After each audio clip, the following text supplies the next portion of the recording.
Hello friend, स्वागत है आपका अपना चैनल आर के स्टडी नर्सिंग पर।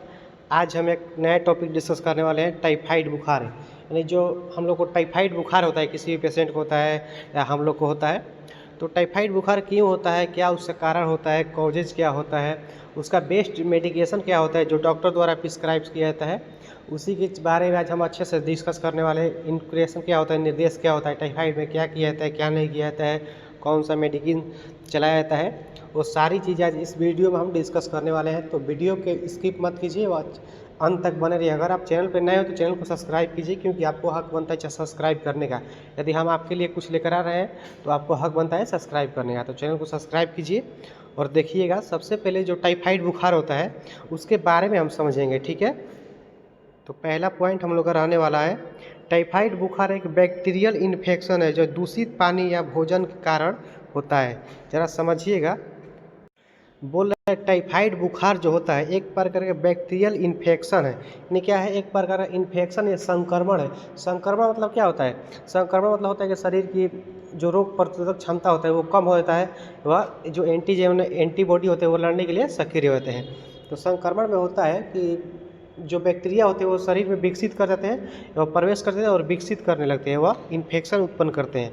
तो जो दूषित पानी या भोजन के कारण होता है, यानी टाइफाइड कहने का मतलब अगर आप गंदे खाना या गंदे पानी या दूषित मतलब दैट मीन्स अशुद्ध, शुद्ध नहीं अशुद्ध यूज कर रहे हैं तो उससे टाइफाइड हो सकता है। यानी गंदे खाना गंदे पानी यूज करेंगे तो टाइफाइड आपको होगा, ठीक है। टाइफाइड एक बैक्टीरियल इन्फेक्शन है, दूषित पानी या दूषित भोजन के कारण होता है। पहला पॉइंट आप समझ गए। दूसरा पॉइंट देखिएगा, टाइफाइड बुखार को एंटिक बुखार भी कहा जाता है। इसमें मरीज को सुबह में तापमान कम रहता है परंतु शाम को अधिक बढ़ जाता है। ज़रा समझिएगा, जो टाइफाइड बुखार होता है इसको एंटिक बुखार भी कहा जाता है। क्या कहा जाता है भैया, एंटिक बुखार है। एंटिक बुखार क्यों कहा जाता है, क्योंकि इसमें देखिए क्या होता है कि मरीज को सुबह में तापमान कम रहता है, यानी सुबह में तापमान क्या रहता है, कम रहता है, जबकि शाम को अधिक बढ़ जाता है। यहाँ पे बोल रहा है कि शाम को तापमान क्या होता है कि अधिक बढ़ जाता है, जबकि सुबह में नॉर्मल रहता है यानी कम रहता है, और शाम को क्या होता है, बढ़ जाता है बुखार, ठीक है। तापमान का जो लेवल होता है, इस कंडीशन में हृदय की धड़कन तथा रक्त दाब कम हो ज़्यादा हो सकता है। कहने का मतलब जो टाइफाइड होता है, तो अगर आपको टाइफाइड हो गया तो क्या होता है कि धड़कन जो होता है हमारा पल्स रेट एवं रक्त बता बीपी वाइटल साइन के जो अंदर आता है वो ये कम और ज़्यादा हो सकता है, यानी कम भी हो सकता है ज़्यादा भी हो सकता है, ठीक है। किस में, टाइफाइड में। क्या कंडीशन किसका, तो हृदय की व धड़कन की रक्तदाब एवं कंडीशन कम ज़्यादा हो सकता है, ठीक है। तीसरा चौथा देखिएगा, यह आंतों के रास्ते से प्रभावित करता है और बाद में बैड ब्लड फ्लो में फैल जाता है। यानी इसका कहने का मतलब है, यहाँ पे इसका कहने का मतलब है ये जो हमारे इंटेस्टाइन होते हैं, स्मॉल इंटेस्टाइन एवं कौन कौन से इंटेस्टाइन होते हैं, स्मॉल इंटेस्टाइन एवं लार्ज इंटेस्टाइन, यानी दो इंटेस्टाइन जो होते हैं तो ये इंटेस्टाइन को प्रभावित करते हैं, ठीक है। इंटेस्टाइन को इफेक्ट करते हैं, यानी इंटेस्टाइन को खराब करते हैं, डैट मीन्स उसको प्रभावित करते हैं, ठीक है। जैसे और क्या होता है कि प्रभावित करते हुए, इंटेस्टाइन को प्रभावित करते हुए रक्त प्रवाह ब्लड फ्लो में फैल जाते हैं। जो इसका संक्रमण होता है टाइफाइड का बुखार, तो सबसे पहले आंतों को प्रभावित करता है और उसी के साथ हमारे शरीर में, पूरे शरीर में ब्लड फ्लो में फैल जाता है, यानी जो रक्त बहता है हमारे शरीर में आदान प्रदान होता है, उसी की सहायता से शरीर में चारों ओर फैल जाता है, ठीक है। ब्लड फ्लो में फैल जाता है, कौन सा, टाइफाइड का जो संक्रमण होता है। अगला देखिएगा, अब ज़रा समझिएगा, यहाँ पे बोल रहा है कॉजेज ऑफ टाइफाइड, टाइफाइड का कारण। टाइफाइड किस कारण से टाइफाइड होता है, क्या किस कारण से टाइफाइड होता है, यानी कॉजेज मतलब कारण, ठीक है। तो पहला क्या रहना, साल्मोनेला टाइफी बैक्टीरिया। देखिए एक प्रकार का बैक्टीरिया होता है, कौन सा, तो साल्मोनेला, साल्मोनेला टाइफी बैक्टीरिया। इसके भी कई प्रकार होते हैं, टाइप 1 होते हैं, टाइप ए होते हैं, टाइप बी होते हैं, और टाइप 1 होते हैं, टाइप 2 होते हैं। जैसे एच आई वी बैक्टीरिया के भी टाइप होते हैं, हेपेटाइटिस के टाइप होते हैं, उसी प्रकार इसके भी टाइप होते हैं। Salmonella type A type B, तो उसी के से ये होता है, ठीक है। यानी टाइफाइड हुआ है तो साल्मोनेला टाइफी बैक्टीरिया से होता है, गंदगी एरिया में रहने से। देखिए यहाँ पे समझिएगा, गंदगी जो एरिया होते हैं अपने चारों ओर के वातावरण, गंदगी साफ सफाई में अगर आप नहीं रहते हैं तो आपको टाइफाइड बुखार हो सकता है। मलमूत्र की प्रेजेंट में बैक्टीरिया मक्खियों के थ्रू इस डिजीज को फैलाते हैं। ज़रा समझिएगा, बोला कि जो मलमूत्र होते हैं स्टूल यूरिन, तो उस पर छोटे छोटे बैक्टीरिया यानी बैक्टीरिया जैसे, या फिर हम वेक्टर बोर्न भी बोल सकते हैं, जैसे छोटे छोटे खटमल होते हैं या मक्खी होती है, वो उस पर बैठ जाते हैं। बैठकर वो संक्रमित व्यक्ति को ना किसी अच्छे व्यक्ति के शरीर पर बैठ गया छोटे छोटे मक्खी, तो बैठ कर क्या करता है कि वहाँ से वो उसको डिजीज फैलाता है। यानी मल मूत्र पर बैठे हुए मक्खी माछी जो होती है, या भी जो भी खटमल यानी छोटे छोटे जीवाणु हो, वो अच्छे व्यक्ति के शरीर पर अगर बैठ जाए तो उसको वो डिजीज फैला सकता है। कौन सा? टाइफाइड।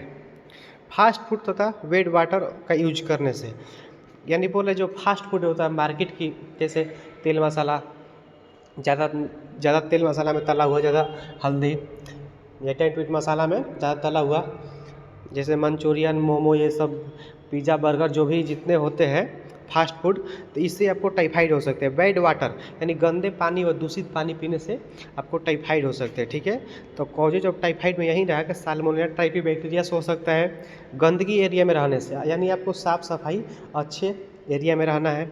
मलमूत्र में जो बैक्टीरिया, मान लीजिए गंदे मलमूत्र हैं, उसके पास रहने पर उस पर बैठे हुए बैक्टीरिया आपको दूषित कर सकते हैं। फास्ट फूड तथा वेट वाटर का यूज करने से हो सकता है। ठीक है, अगला आगे देखिएगा, सिम्टम देखिएगा, सिम्टम ऑफ टाइफाइड क्या बोल रहा है? सिम्टम ऑफ टाइफाइड इसमें बोल रहा है, सिम्टम ऑफ टाइफाइड में ज़रा देखिएगा, हेडेक, सिर दर्द। सबसे पहले मान लीजिए टाइफाइड अगर हुआ है आपको, तो सिर दर्द हो सकता है, यानी हेडेक, जिसे क्या बोलते हैं? हेडेक बोलते हैं मेडिकल टर्म में। सिर दर्द यानी क्या होता है कि टाइफाइड बुखार जो होता है आंतों को प्रभावित करते करते पूरे शरीर को प्रभावित कर देता है। वह आपको ब्रेन में पेन होने लगते हैं, जिससे ब्रेन भी हीट हो जाता है, ब्रेन की टेम्परेचर भी बढ़ जाता है, तो उससे क्या होता है? सिर दर्द होती है। ठीक, कॉन्स्टिपेशन यानी कब्ज आपको हो सकता है, डायरिया एंड वोमिटिंग, दस्त और उल्टियाँ। देखिए यहाँ पे दो चीज़ समझना है कि आपको डायरिया भी हो सकती है, डायरिया मतलब दस्त, वह वोमिटिंग भी हो सकती है, वह उल्टियाँ भी हो सकती है, एवं एक नौजिया होती है, नौजिया भी हो सकती है। नौजिया में क्या होता है कि उल्टी होता नहीं, उल्टी करने का मन होता है, यानी उल्टी की प्रवृत्ति होता है, जिसे हम लोग क्या बोलते हैं? नौजिया। तो ये भी हो सकता है आपको। डायरिया, वोमिटिंग, वीकनेस, कमजोरी, जाहिर सी बात है कि शरीर की रोग प्रतिरोधक क्षमता कम हो जाता है। टाइफाइड में शरीर में जो एंटीबॉडी व एंटीजन होते हैं वो रोग से लड़ने के लिए सक्रिय कम होते हैं, तो आपको क्या होता है? कमजोरी हो सकता है। कोल्ड एंड कफ, सर्दी और खांसी, सर्दी और खांसी आपको हो सकता है टाइफाइड में। इसके सिम्टम में ये देखने को मिलेगा, कोल्ड यानी सर्दी और खांसी। एनोरेक्सिया, भूख की कमी, क्या होता है कि शरीर की जब तापमान बढ़ती है तो आप देख सकते हैं कि या समझ सकते हैं यहाँ पे, खाना वाना खाने की मन नहीं करता, इच्छा नहीं करती है, तो इसे एनोरेक्सिया बोलते हैं, भूख की कमी, यानी भूख नहीं लगना, कुछ खाने का मन नहीं करता है। शरीर की जब तापमान बढ़ता है तो कुछ खाने का मन नहीं करता है, तो वहीं सिम्टम में एनोरेक्सिया हो सकता है। लीवर और स्प्लीन बढ़ जाते हैं, लीवर और स्प्लीन की जो साइज होती है वो बढ़ जाती है और वो इफेक्टिव हो जाती है। तो सिम्टम में यही रहा। आगे देखिएगा मेडिकेशन, पहला टैबलेट देखिएगा, बोल रहे हैं नाम क्या होता है? लेवोफ्लॉक्स 500। क्या बोल रहे हैं भैया? लेवोफ्लॉक्स 500 आप दे सकते हैं पेशेंट को।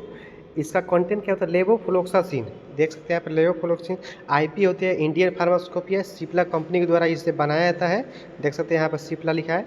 तो लेवोफ्लॉक्सासिन होता है, डोज क्या रहने वाला है? 500 mg BT दिन में 2 बार 5 दिन तक। जिसे टाइफाइड हुआ है उसे ये टैबलेट लेवोफ्लॉक्स 500 mg BD यानी दिन में 2 बार 5 दिन तक दे सकते हैं। ठीक है, यहाँ पे एक चीज़ देखिएगा, बोला है do not use in pregnancy, diabetes, mellitus and kidney patient, यानी किस पेशेंट को ये दवा नहीं देना है जिससे प्रेगनेंसी हुआ है, डायबिटीज हुआ है, डायबिटीज मेलाइटिस यानी मधुमेह रोग, किडनी पेशेंट को ये दवा नहीं देना है। ठीक है, बाकी और पेशेंट को 500 mg BD दिन में 2 बार चला सकते हैं लेवोफ्लॉक्सासिन। अगला देखिएगा, बोल रहा है मोनोसेफ, क्या बोल रहा है? मोनोसेफ 1 ग्राम, कितना बोल रहा है? मोनोसेफ 1 ग्राम। यहाँ पे कंटेंट क्या रहने वाला है?